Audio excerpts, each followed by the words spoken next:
First of all, I really want to thank the Neuroscience Caucus for the invitation to be here today. And what I'd like to talk about is what it will really take to get effective treatments for TBI and PTSD. Before I begin, however, I would like to just sort of publicly thank Colonels Hack and Castro for their incredible leadership of efforts to combat TBI and PTSD. These gentlemen have been incredible leaders and catalysts of that effort, so I do want to thank you for all of your efforts. And I agree with Colonel Hack that a number of the efforts of DoD have literally rekindled scientific interest in this area, in this field. So let me begin with really the bottom line, the take-home points that I'd like to leave you with today. And number one, and this was underscored by Colonel Hack, it will take all members, all elements of the biopharmaceutical ecosystem, both in the public sectors and the private sectors, if we're to effectively combat this problem. Okay? It won't be done by the government, and frankly, as you'll see in a few minutes, it won't be done entirely by the private sector, the biopharmaceutical industry.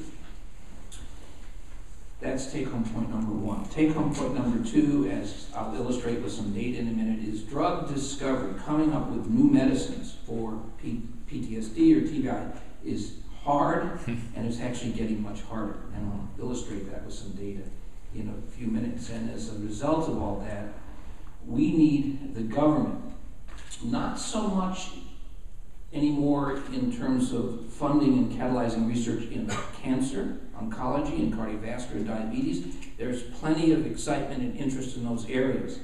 But right now, very little interest and very little work going on in the biopharmaceutical industry in the area of neuroprotection, TBI, PTSD, et cetera. And that is the tragedy. And that's the thing that I think the federal government can help us with. And I'll illustrate that point in a minute. And finally, there are many exciting scientific opportunities to discover and develop neuroprotective agents and what I call neuroreparative agents. But to do this, we need the catalyst, and we need to get the biopharmaceutical industry fully engaged in this process. Now, as Dr. Sommer mentioned, I've had a very eclectic career. I spent almost 20 years at the NIH, a neuroscientist, a psychiatrist, a clinical investigator. I was scientific director of NIH. And then I moved to the dark side. I moved to Eli Lilly and Company, a pharmaceutical company, the company that gave you Prozac and a bunch of many other interesting CNS drugs. So I've had kind of two perspectives on this. I'd like to begin with telling you about how difficult it is to discover a drug. I have 20 years of battle scars on this one. If we could go to the next slide. I don't think I need to review this. TBI and PTSD are major public health problems, every bit as important as cancer and heart disease and diabetes, yet far less absolute dollars are spent on combating those problems as we would like for PTSD and TBI. So let's go on to the drug discovery and development process. Now I see a lot of young folks in the audience, so I'm not sure you're as familiar with this process. This is literally a 15-year process. It takes about 15 years, a decade and a half, to go from an idea of how I might produce a drug that might be neuroprotective in TBI to the ultimate FDA approval of the drug. And it is a very low probability, high attrition type of gamble, very high risk. You can start on the one end with 10,000 small molecule compounds directed at your target, and if you're lucky, at the end of the day, after the end of 15 years, and what you'll see in a minute, about $2 billion per enemy and rising, you might get one new medicine out the other end. Now, if we could go to the next slide. Why is this so difficult, and why is it getting harder? Well, this is some very recent benchmark data from the top 14 pharmaceutical companies. They got together and anonymously contributed this data to a common data set that then they were given back, again, anonymously, except they were told which was their data, and they knew what that was, but not the other companies in the benchmarking exercise. And what you can see here, that preclinically, before you get to a clinical trial, and the first stage of clinical development is called phase 1. And that's when we determine, is a new medicine, a potential new medicine, safe? Is it safe enough to give to a human being to ultimately determine, is it effective? And you can see here that you need about 20 phase 1 molecules to actually get one new medicine across this, literally this minefield. Lots of things happen to these new potential medicines as they go forward in development. Now, the biggest problem is in phase 2. Once we determine that a new medicine is safe at a given dosage range, then we go into phase 2 to determine, does it work? Does it have efficacy in protecting the brain against TBI, or is it a good migraine headache drug, or is it an antidepressant, or whatever you're moving forward with that particular potential medicine for. Now, once a potential medicine gets to phase 2, 80% of them do not survive phase 2. 80% do not get to phase 3. Okay? Once they get to phase 3, only about 60%. That's the final stage before you submit to the FDA to get approval to potentially market your drug, to get it to patients. And so this is a very high risk, very high attrition. Lots of medicines drop out. Now, in the next slide, this was actually a paper, and if you're interested in the subject, I refer you to it. It appeared a couple years ago as a paper that I wrote with a couple of my colleagues from Lilly that took that benchmark data and said, okay, where are the difficult parts of the drug development process? Where do we have to get some relief if we're to make this financially feasible? So what we did here was also calculate how much did it actually cost to get a new medicine. And up to the time this data set was put together, which was around 2009, it was about $2 billion to get one new medicine. Now, this is pretty expensive. I don't think the government can take too many of these on. So we, point that I made earlier, we need to engage the private sector. But what's going to get them into the game in an area, frankly, that they're not currently playing in? And as we illustrated in this particular paper, why this was so expensive and so risky, again, it gets back to the attrition rates that I talked to earlier. We have to reduce phase 2 attrition. We have to learn whether these molecules have some proof of concept, some hint of efficacy in human studies. We can move forward. Okay, there we go. So, if you look at the pharmaceutical industry as a whole, over literally the last 60 years, you see what we've referred to as Moore's Law, the reverse of Moore's Law for computational power. You see that the cost of discovering a new medicine for $1 billion invested has decreased 100-fold in the last 60 years. And this is why companies, big companies that have traditionally produced 95% of the new medicines that each of us take, have said, if it's too tough, I'm not going to pursue it. And they see better opportunities right now in cancer and cardiovascular disease and in diabetes and a whole host of other things. They are not seeing those opportunities so much in areas that we're talking about today, in CNS disorders like TBI and like PTSD. So we got to get them in the game. We got to get them in the game. And getting them in the game means the following. Go to the next slide. Again, just to reiterate, basic fundamental research. A lot of this is funded by the NIH, some funded by our colleagues at the Department of Defense. And then there's this, what has been referred to euphemistically as the Valley of Death. This is the area between basic research and the translation of that research to a clinically meaningful new medicine, new diagnostic, whatever it might be. And this is the area that we need help by the government to catalyze. And we are seeing some of that. I just wanted to point out today, for those of you who read the New York Times and not the Washington Post, this is the Science Times section.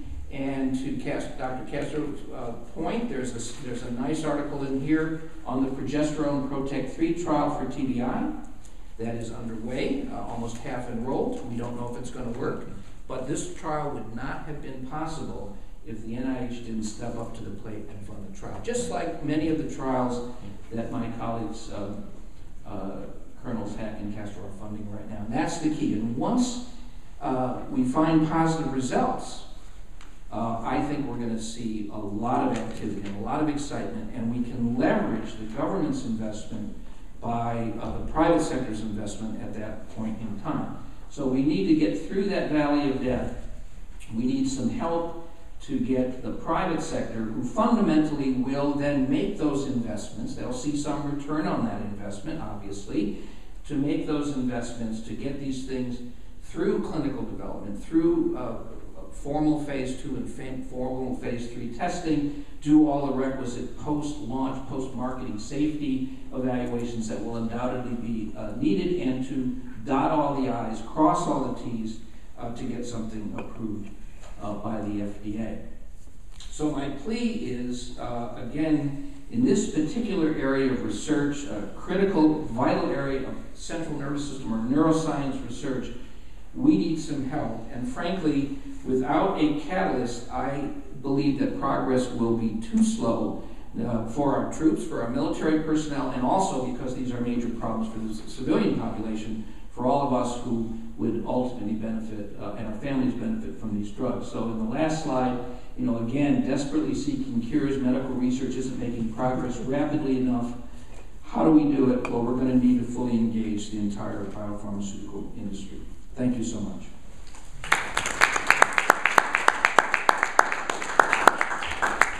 All right, we have a few minutes for some questions.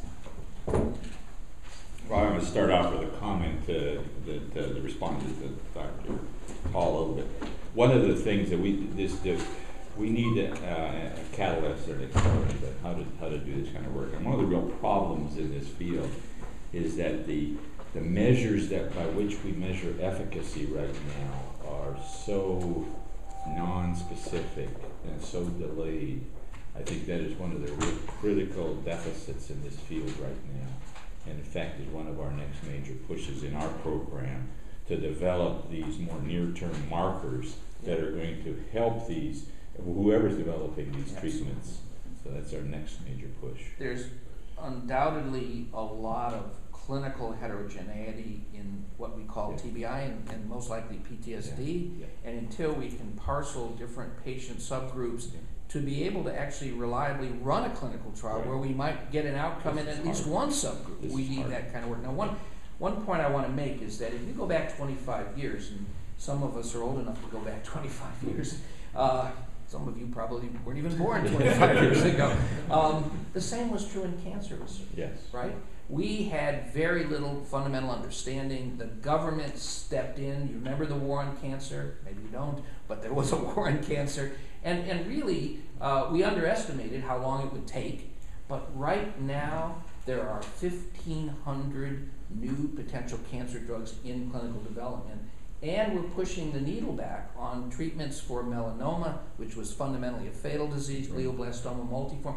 So we can do it if we make a concerted effort. And I would argue that without the government's help in that area, we wouldn't be where we want. Every major drug company that I know of is in the cancer game. Excuse me, there's not one major company that I know of working on TBI or PTSD. They've all left the field, basically. So this is why we need help. I have a question. I was particularly interested in hearing about common data elements. And one of the things that we worry about in research is that this guy has his set of data, this guy has, and this gal has hers, and all these data islands. Can you tell us a little bit more about what you're doing so that doesn't happen? Well, that's a push that we're working with the NIH on in particular. We consider that to be a huge problem because the taxpayers funding this work, and I don't think getting their money's worth out of it because it's single use. They're getting one use out of that data, and so it is our agreement that we worked with the NIH. Follow along some of the similar programs they have. There's an Alzheimer's database that they have. There's a autism effort that they have. And we set off and they're doing a very similar one in TBI right now. We are going to now start working on a PTSD version of that as well, where people that we fund are required to submit their raw data sets to this repository of data. It's going to be de-identified so that you won't be able to tell what patient it's from. But it's going to also have to follow the standard definition for what the data elements are. And so we've gone through, there's about 600 data elements we have defined right now. We're looking to expand that. Each data element has, we've defined about 15 characteristics about that data element to make sure that people are really speaking the same language. And then we'll be able to link this data from all of these different studies through some advanced information processing techniques to be able to leverage that investment. Will you allow me a follow-up on that? Can I just underscore, because it gets to Dr. Summers, one of your points, and Dr. Heck mentioned this, the Alzheimer's Disease Neuroimaging Initiative called ADNI. Yes. Very interesting example of pre-competitive partnership between the public and private sector. So the NIH stepped up to the plate. They put about $65 million, a longitudinal study to follow patients from elderly normal to what we call mild cognitive impairment to what we call Alzheimer's disease, to develop those biomarkers that will help us discover a new drug. And the private sector, I was at Lilly at the time, but since I'm part of the NIH family, I helped pull together the funding for that. That's been an incredibly successful initiative. Total funding about $120 million now.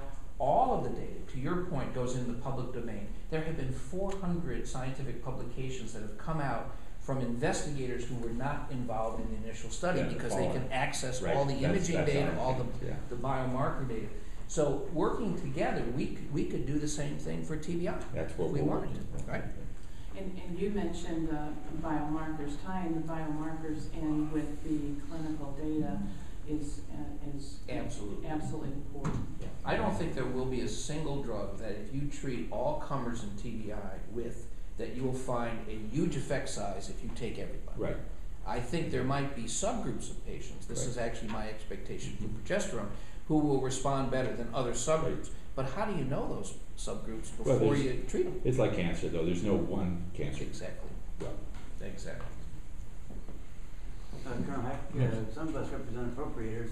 Do you have what you need? Do you have the resources to keep on schedule so you can get across the valley of death? That's a tough question. You put me in an awkward spot. We are doing, what we have been given has made a huge difference. You've seen the work, and I thank you for that. There's always more work to do. As I said, the more you learn, you need to learn. And it has actually amazed me at how the science community has responded to this new challenge.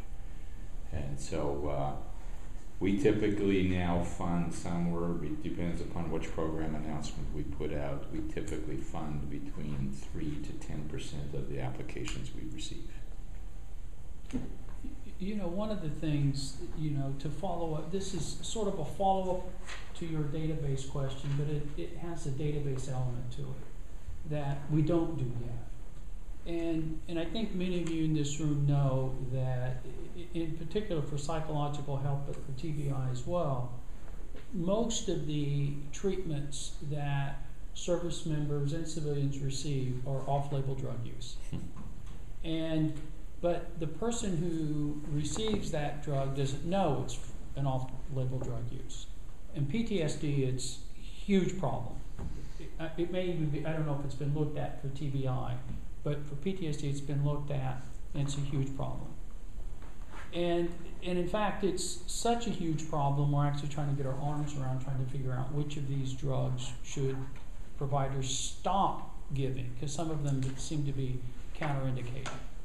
But I sort of have this dream that when a physician or clinician, doesn't have to be a physician, but when a clinician prescribes a drug for off-label use, that has to be done under a protocol.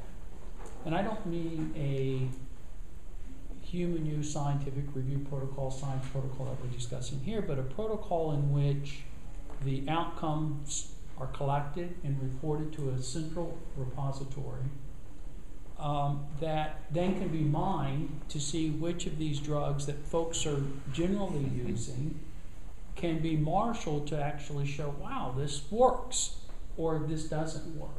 And it's really the model that they use in cancer research for children, right? So every child treated for cancer in America is automatically enrolled in a protocol. So we track their prognosis and say, okay, this drug works, this drug doesn't, And if we did that for everything in medicine, we would be light years ahead. Now, we wouldn't probably know why a particular drug was working, but we would know whether it did or didn't work. That's the dream of some of what the electronic health records and so on will get us. So that's going to require lots of congressional involvement to effect, because that's not something people are just going to naturally do.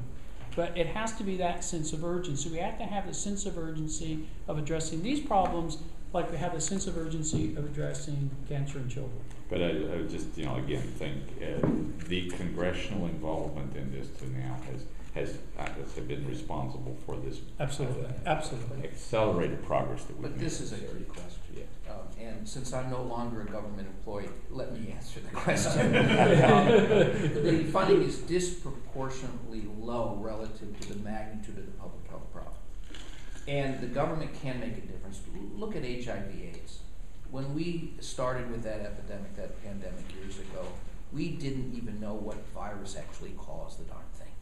Fast forward, based on the government's efforts, primarily, and the private sector then getting into the game, we now have basically converted, which was a fundamentally fatal disorder. Everybody who got HIV/AIDS died, to a chronic condition. People are living, we're now doing prevention with drugs, obviously, and other ways of intervening. And if you just look at that history, it's what we need to be doing for TBI, what we need to be doing for PTSD. As a psychiatrist, I'm a doctor, I don't think we have an effective treatment right now for TBI or PTSD. There are things that people say might work or anecdotally might say work, but in my humble opinion, there's nothing that works for those conditions right now. Very well. I think I'd just like to ask quickly about the problem of diagnosis. A lot of troops come home, and you're saying, we have made some progress in biomarkers in other areas, but diagnosing the problem not only for treatment, but for down the road for the purpose of benefits, and so that they can. This gets to the whole issue about there is no objective diagnosis for TBI. Mm-hmm. I stand with that. Some people argue with me a little bit, but it truly is. It's very soft. It's very the neurocognitive tests, which can mean a lot of different things. A lot of them have a lot of confounders and so on. So there is no really truly objective test for TBI. That's the problem. Mm-hmm. That compounded by the fact that the symptoms these folks have could be from a number of different causes or could be from a multiple of causes. Mm-hmm. Makes this extremely difficult. It makes it difficult because then if you don't know what the problem is you're really treating and you're just treating the symptom, you could be giving them completely the wrong treatment. And in fact, maybe making things worse with the drug. So if you want to sound clever and actually correct, you don't receive a diagnosis for TBI. It's a traumatic brain injury. You're either injured or you're not. Yeah. You receive a diagnosis for the post-concussive syndrome or symptoms that exist. So that's really what we're trying to do. Then you attribute those to the traumatic brain injury you suffered, either blast or impact or acceleration or whatever it is. So you'll even hear people loosely, the way they talk about it, they're not rigorous in their thinking, and they're very loose sometimes in how they even discuss what we're trying to do. So an objective diagnosis wouldn't be, yes, I can diagnose you with a traumatic brain injury. What you're being diagnosed is that you've suffered a brain injury. Okay, but not that you're diagnosed with one. It's not like, so if you broke your leg, right, you wouldn't go to the doctor to be diagnosed with a broken leg. People don't say that I diagnosed your broken leg, right? They don't talk that way, right? They say, yes, you've got a broken leg. And then later you can figure out how did you break it. So it's an important distinction in terms of the diagnosis, so it gets at the multiple facets. So you could take a neural imaging approach, you could take a more functional approach. So you saw some of the return to duty are more functional, but I think it does need to be linked to the biochemical or anatomical approaches. So Colonel Hack showed you some very, very, what I consider sort of, hair on fire color, rainbow hair, sort of these fiber tracks. So it's also important to understand in the imaging, there's many types of imaging techniques. Mhm. So that imaging technique will show you if there are damages to tracks, so the long fiber tracks in your brain. But it won't tell you what's going on locally. Right. There are different imaging studies for that. So there are people trying to integrate all of these various imagings to give you sort of a holistic view of the brain. So you can't just fund an imaging study or this is the imaging solution. It will probably be an integration of multiple imaging studies. Yeah, but I think the key question is, are we doing enough in imaging? Because you've underscored how powerful these methods are. We have functional imaging. We can measure how the brain's functioning very objectively by glucose, tracking glucose, various different ways, fMRI. We have structural imaging, both high-resolution structural MRI as well as DTI, which is what Colonel Castro was referring to. It's terrific technology, and it is being applied. My question is, could it be applied faster and better to sort out which patients have evidence for brain damage? Another one that we now have a imaging agent that can measure amyloid in the brain. Well, amyloid can be amyloid of Alzheimer's disease, but it can also be the tauopathy of TBI. Well, we actually have a project starting on tau directly. Absolutely. Same thing. But all of this is predicated on having a good definition, a good diagnostic criteria. So you can image all you want. And if I image your brain after you've had 2 beers, it would be through the roof. Be different. Right. It'd be very different. It would be, and it would be scary different, but not enough where we're going to go back to prohibition. Right? Not enough where we're going to sort of really worry about it. Yeah. So the important point of that, coming back to the alcohol example I gave earlier, is you've got a brain that looks different. So what do you do? So, that's only part of the question.